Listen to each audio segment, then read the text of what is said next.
आज हम आपको क्रांतिकारियों ने कैसा जीवन जिया उसकी शुरुआत हम करते हैं। आपने काला पानी की सजा सुनी होगी, काले पानी की सजा होगी, है ना। तो एक अंडमान जेल है, समुद्र चारों तरफ पानी से घिरा हुआ है, और जो क्रांतिकारी होते थे उन्हें उस जेल में छोड़ा जाता था कि वो वहां से निकल ना पाए। और वहां पर यातनाएं इतनी भयंकर दी जाती थी कि वहां पर पता नहीं कितने लोग आत्महत्या कर लेते थे, वहां से जीवित आ ही नहीं पाते थे। मतलब एक अपवाद था, ये था भाई यहाँ गया तो बस खत्म। मेरा ये दूसरा चैनल है, एक अपना अग्निदेव आर्य है, ये मैंने अग्निदेव नेष्ठी के नाम से बनाया। वैसे मेरी इच्छा इसको अग्निदेव नेष्ठी के नाम से बनाने की नहीं थी, मेरी इच्छा थी इसका नाम रखना बलिदान। देशभक्तों का जीवन डालें, बताएं देश कैसे आजाद हुआ है, कितने बलिदान हुए हैं, कितनी माओं ने अपने पुत्रों को दिया है, कितनी बहनों ने अपने भाइयों को दिया है, कितने पिताओं ने अपने पुत्रों को खोया है, कितने भाइयों ने अपने भाइयों को खोया है, तब जाकर के देश आजाद हुआ है। और कितनी भयंकर यातनाएं उन लोगों ने सही हैं, रूह कांप जाएंगी मैं जब तुम्हें पढ़ाऊंगा ना। इतनी भयंकर यातनाएं आदमी सोच भी नहीं सकता वहां तक कि। तो वो लोग खूब ऐशो आराम में जीवन जी सकते थे, लेकिन उन्होंने अपना त्याग किया। तो ये पुस्तक है मेरा आजीवन कारावास, वीर सावरकर। इसमें बहुत क्रांतिकारियों के जीवन के बारे में बताया जाएगा। बहुत से लोग वीर सावरकर के बारे में अनाप शनाप बोलते हैं, ये वो माफी मांगी, ये किया वो किया। उन मूर्खों ने क्यों बोलते, इसका कारण हम कभी आपको बताएंगे। लेकिन उन्हें वो लोग, मैं ऐसे लोगों को देश के गद्दार लोग मानता हूं। इन्होंने क्या पता देश कैसे आजाद हुआ, क्या क्रांति होती है, क्या बलिदान होता है, क्या अंडमान जेल, क्या काले पानी की सजा, क्या यातनाएं। ये लोग कुछ नहीं है। ये जो धर्मनिरपेक्ष के नाम पर है सेकुलर, ये सबसे बड़ा खतरा है इस देश के लिए। तो आज हम आपको ये पढ़ाएंगे मेरा आजीवन कारावास, लेखक विनायक दामोदर सावरकर। ये पुस्तक मैंने 2015 में पढ़ी थी।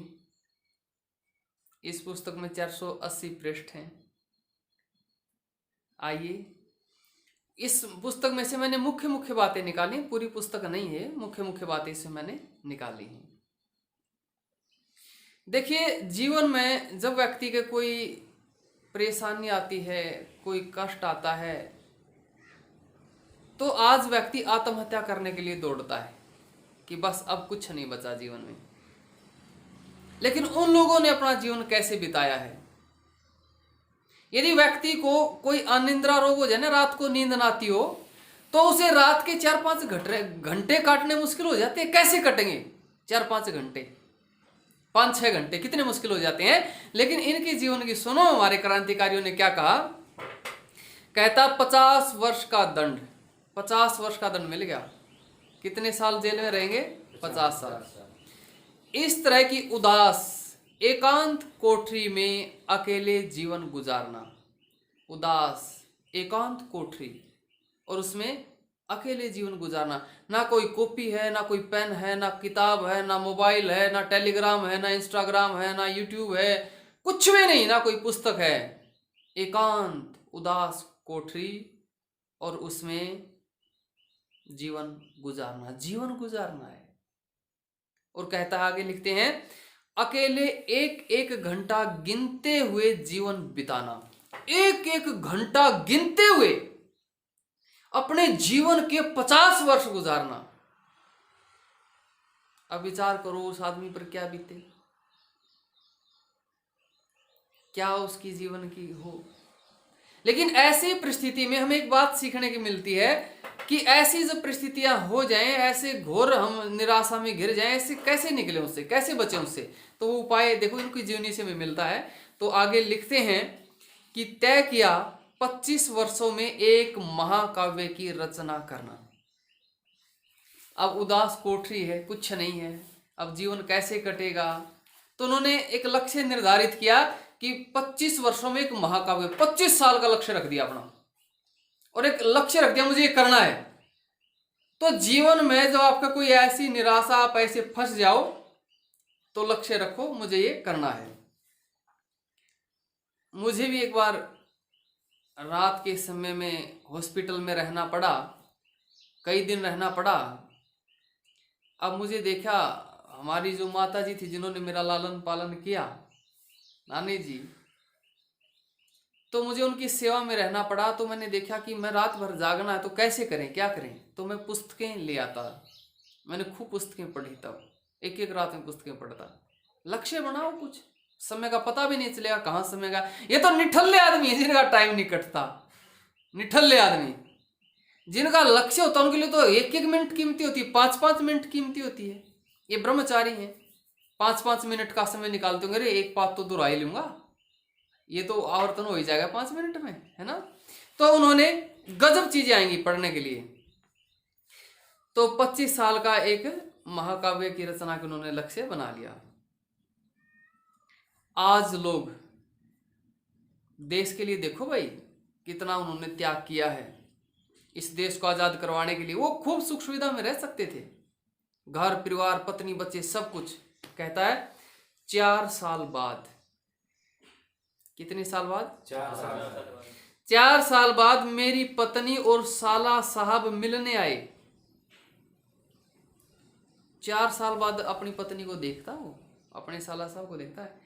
जब 4 साल पहले विदाई लेकर पढ़ने गया था, पढ़ने के लिए गए थे तो, ठीक है ना।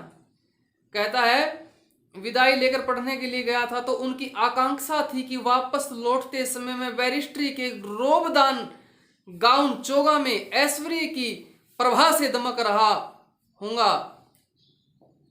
देखो क्या कह रहा है कि जब 4 साल पहले मैं विलायत पढ़ने के लिए गया, इंग्लैंड में पढ़ने के लिए गया, ठीक है ना, तो घर वालों को उम्मीद थी बैरिस्टर बन के आएगा और जब पहली बार मिलेंगे तो लिबास में होगा, खूब ऐश्वर्य का हमारा जीवन होगा, है ना।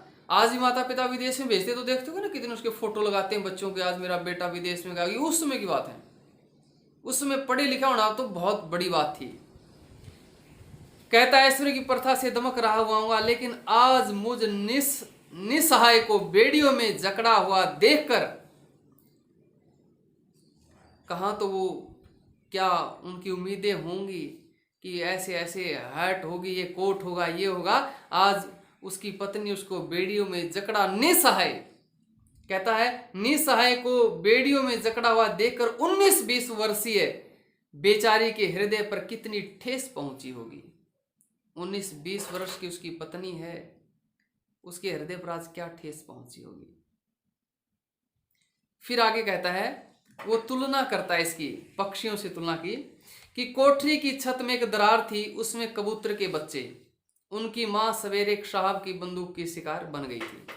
कि वहाँ कोठरी में कोई दरार थी जेल में, और उसमें एक कबूतर रहता था, बच्चे थे उसके, और वह माँ अपने बच्चों के लिए भोजन लेने के लिए जाती है और जेलर उसको अपनी गोली का निशाना बना लेता है। बच्चे उम्मीद कर रहे हैं, प्रतीक्षा में है कि मेरी माँ आएगी, खाना देगी, हमारे लिए भोजन लेके आएगी, लेकिन उन्हें क्या पता कि वो गोली का शिकार हो गई है।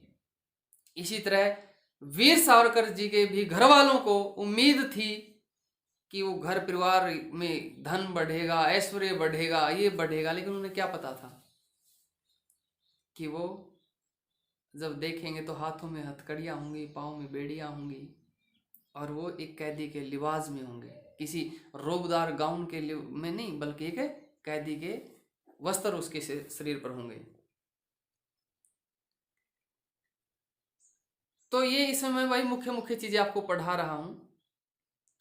अगला विषय फिर हम कल पढ़ाएंगे, आज हम इतना ही रोकते हैं, ठीक है। तो अब हम ये क्रांतिकारियों की और ये जीवनी आपको बीच में रखेंगे, आपको ये पढ़ाया करेंगे। जैसा भी आप अपने विचार जरूर दें।